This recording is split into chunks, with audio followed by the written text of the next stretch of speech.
السلام عليكم ورحمة الله وبركاته. حبايبي مشتركة قناة مدار، أهلا وسهلا بكم في فيديو جديد. وقبل ما أبدأ الفيديو نصلي كده بينا على رسول الله، اللهم صل وسلم وزد وبارك عليك يا رسول الله. فيديو النهارده هنعمل مع بعض المكرونة البشاميل، ودي مكونات العصاجة نركنها على جنب وبعدها هنرجع لها ان شاء الله. بس هنبدأ كده في سلق المكرونة.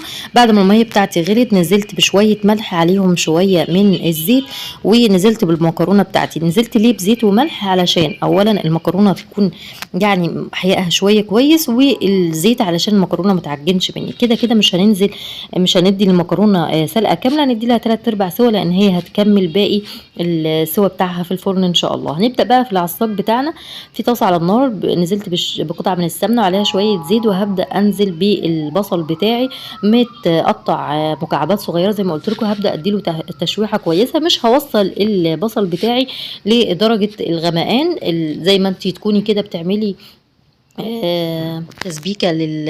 تسبيكة او صلصة.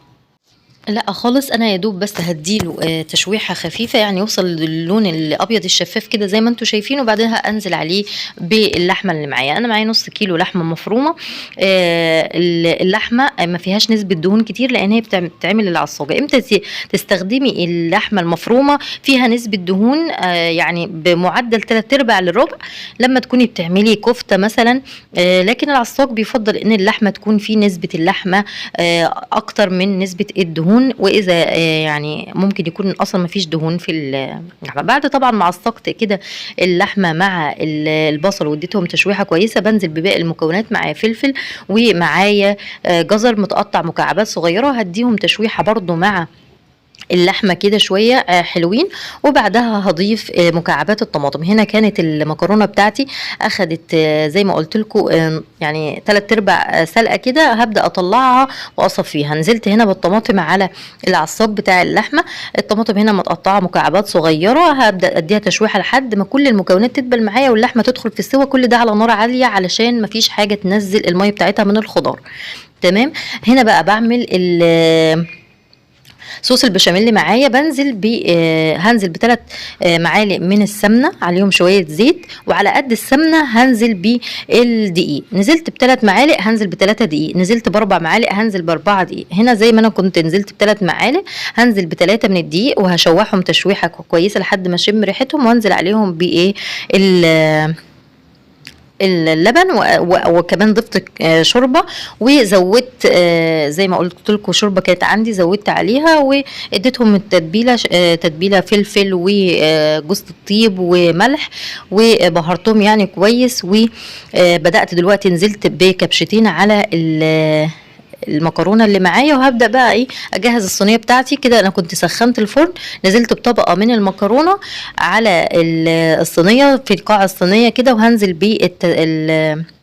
اللحمه المتعصجه اللي معايا في النص. وبعدها هنزل بطبقة تانية من المكرونة. خلاص. طبعا المكرونة خطواتها ثابتة. عصاج واللحمة والمكرونة.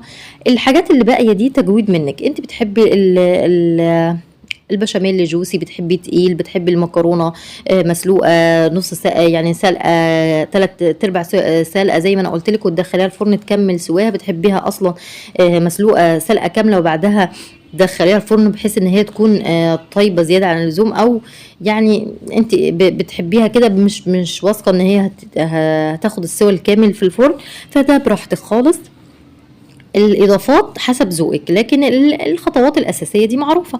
خلاص. هنا بعد ما نزلت بطبقه المكرونه بنزل بقى بالصوص البشاميل اللي انا قلت لكم عليه. بقى الصوص البشاميل هنا عندي جوسي. انا بحب البشاميل يكون جوسي. بضيف للبشاميل شوربه. بيكون معايا مثلا شوربه اتبقت معايا بشيلها في الفريزر، بطلعها في الوقت اللي زي كده، مثلا بضيفها على البشاميل اللي بعمل بيها اي حاجه، فبتنفع طبعا في حاجات زي كده.